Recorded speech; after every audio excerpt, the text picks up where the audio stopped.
The first thing we need to do is find the first derivative. So take the derivative of the natural log of sine of x, and that's going to be the derivative of the inside, which is cosine, divided by the inside, sine.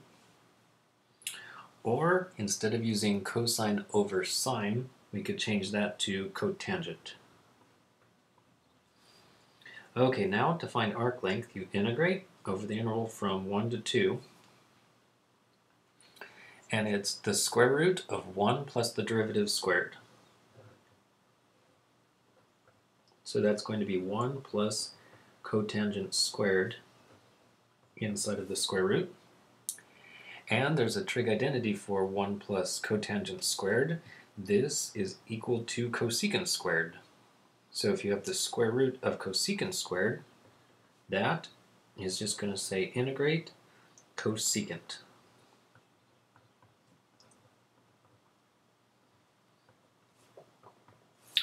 Now, if you've never integrated cosecant before, it is a little bit tricky. What you've got to do is make this a fraction, cosecant of x over 1, and then multiply the top and the bottom of the fraction by cosecant of x minus cotangent of x. You then do some simplifying, and eventually you'll get that the integral of cosecant is the natural log of cosecant of x minus cotangent of x. And secant, integrating secant is very similar, but you end up with a secant of x plus a tangent of x here. I suggest to all my students that for both secant and cosecant, you memorize these so that you don't have to reconstruct, because it's sort of hard to remember, oh, I'm supposed to multiply this on the top and the bottom by cosecant minus cotangent. So this is then got limits from 1 to 2. Since my calculator doesn't have either cosecant or cotangent, I'm going to change this one to 1 over sine, and this one 1 over tangent. So we need to know how much is the natural log of 1 over sine of x minus 1 over tangent of x, evaluate from 1 to 2. So natural log, and because this does not say degrees, we're going to have to make sure the calculator is in radians.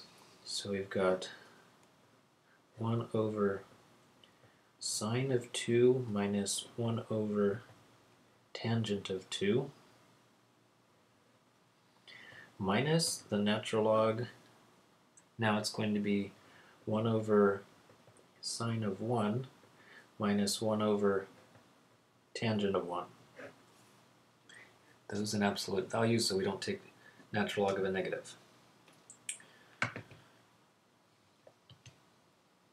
So let me just double check, we're in radians. And then it's going to be the natural log. Now I need absolute value.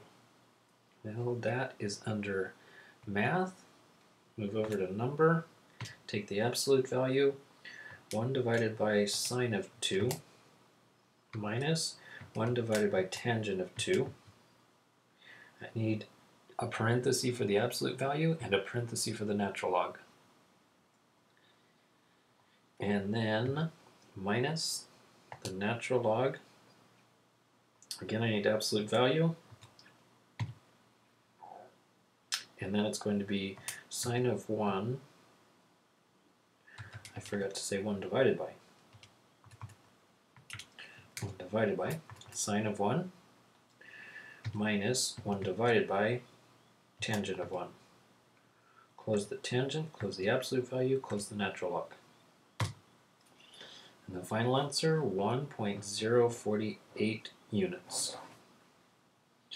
It is possible that you could take a look at the graph of the original problem, the natural log of sine of x on the interval from 1 to 2. Change the window. Let's see, 1 to 2, so let's go 0 to 3. And then, let's say negative 1 to 3. Let's see if we can see it.